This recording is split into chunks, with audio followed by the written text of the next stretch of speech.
সেদিন বাজারে গিয়েছিলাম হাঁস কেনার জন্য। হাঁসের মাংস আমাদের বাসার সবাই খুব একটা পছন্দ করে না, কিন্তু আমি আর আমার ভাই খুব পছন্দ করি। তো প্রায় হাঁসের মাংস কেনা হয়। সেদিন বাজার থেকে 2টা হাঁস কিনে নিয়ে আসছি। হাঁস বাছতে খুব সময় লাগে, কিন্তু এটাকে খুব ভালো করে পরিষ্কার করতে হয়। একটু গরম জল করে তারপর হাঁসগুলোকে খুব ভালো করে পরিষ্কার করে নিয়েছি। আর যখন ড্রেসিং করাবেন তখন একটু বলে দেবেন মামারাদের, যাতে করে খুব ভালো করে ড্রেসিংটা করে দেয়, তাহলে পরিষ্কার করতে খুব একটা সময় লাগে না। তারপর হাঁসের মাংসটাকে ভালো করে কেটে এখানে নিয়ে নিলাম স্বাদ অনুযায়ী লবণ।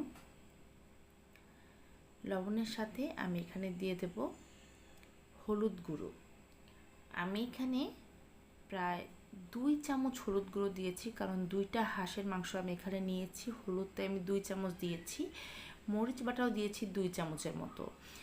ঝালটা আসলে আপনারা আপনাদের টেস্ট অনুযায়ী দিবেন। এখানে দিয়ে দিলাম 1 টেবিল চামচ আদা বাটা।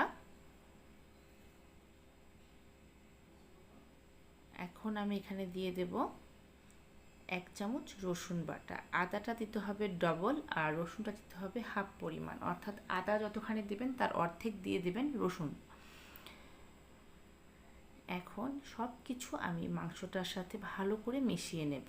আমি যখনই মাংস রান্না করি, সেটা হাঁসের মাংস হোক, খাসির মাংস হোক বা মুরগির মাংস হোক, যে কোনো মাংসই রান্না করি না কেন, মশলাটাকে দিয়ে খুব ভালো করে হাত দিয়ে মেখে তারপর মেরিনেট করে আধা ঘন্টা রেখে দিই।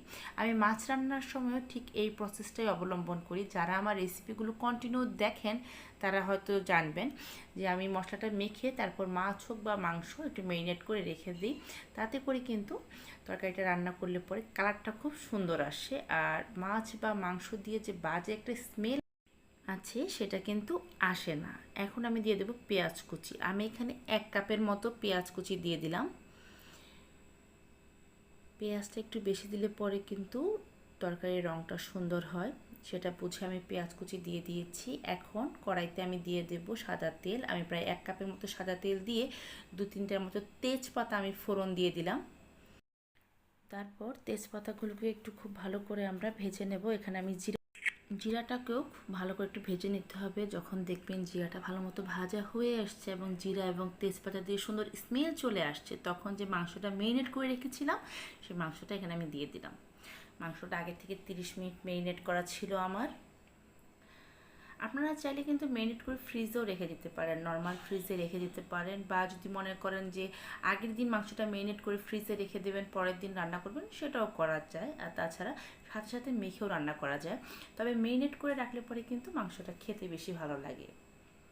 এখন মাংসটা আমি একটু সময় নিয়ে কষিয়ে নেব। দেখুন ভালো করে কিন্তু মাংসটা আমি একটু কষিয়ে নিচ্ছি। এই সময় কিন্তু তাড়াতাড়ি করলে হবে না, ভালো করে একটু কষিয়ে নিতে হবে।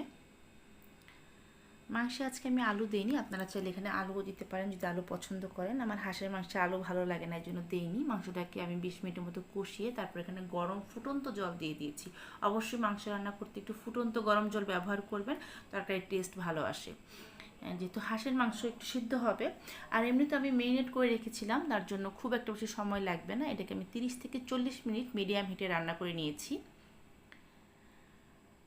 এখন আমি বাটিতে সার্ভ করে নিয়েছি। দেখুন হয়ে গেল আমার হাঁসের মাংস। যারা হাঁসের মাংস খেতে পছন্দ করেন তারা এভাবে রান্না করবেন, কোনো বাজে স্মেল আসবে না, খেতে ভালো লাগবে, তরকারির রঙও দেখতে সুন্দর হবে।